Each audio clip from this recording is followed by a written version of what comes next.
Sa video na 'to pag-uusapan naman natin ito nga yung mga SIM card na nawalan nga ng signal.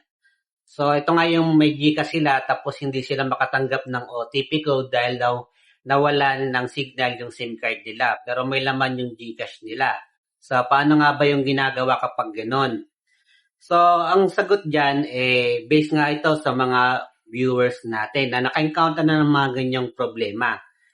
Ganito yung ginagawa nila, no? So, pumupunta sila dyan sa may SM, no? Dyan sa may Globe, no? At kailangan mo magdala ng 2 valid ID, no? Tapos ngayon, magtatanong ka dun sa agent na sasabihin mo doon na gusto mo magpatulong tungkol nga sa GCash mo na may laman, kaso hindi ka makatanggap ng OTP dahil nawalan ng signal yung SIM card mo. Ngayon, yung agent naman doon, tutulungan nga po kayo. No, pero i-verify muna nila kung sa inyo nga ba talaga yung number na yon. Kaya kailangan nyo dyan ng 2 valid ID. Ngayon, yung sa SIM card nyo naman na nawalan ng signal, pinakamagandang gawin nga po dyan, dalhin nyo hanggat maaari para may pakita nyo nga dun sa may agent, ito yung SIM card ko, no? At ito yung nangyari, nawalan siya ng signal. Ngayon, kung meron naman kayo yung SIM card holder, o yung pinakalagayan ng bahay ng SIM card, mas maganda nga yun para mas mabilis ma-verified na kayo talaga yung may-ari ng number na yon. Ngayon, ang pinapayo naman sa kanila, pinaka-common dyan, ito nga yung ililipat na lang ng transfer funds na lang.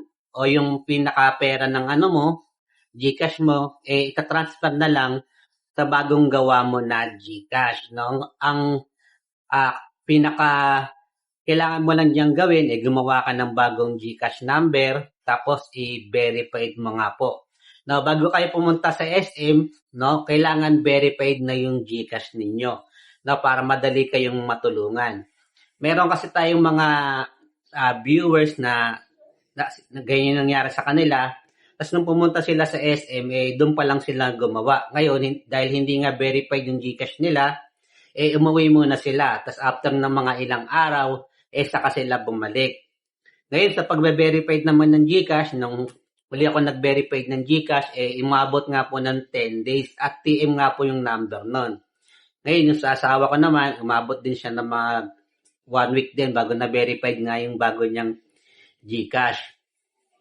Ngayon, kapag verified na nga po yung GCash ninyo, na pumunta na po kayo sa may SM para nga matulungan kayo ng agent doon. Na maglaan lang kayo ng oras dahil syempre sa mga ganyan, madami din pumupunta, hindi lamang kayo. At sana kung nakatulong ng video na to o meron pa kayong mga ibang solusyon, pwede kayong mag-comment, no?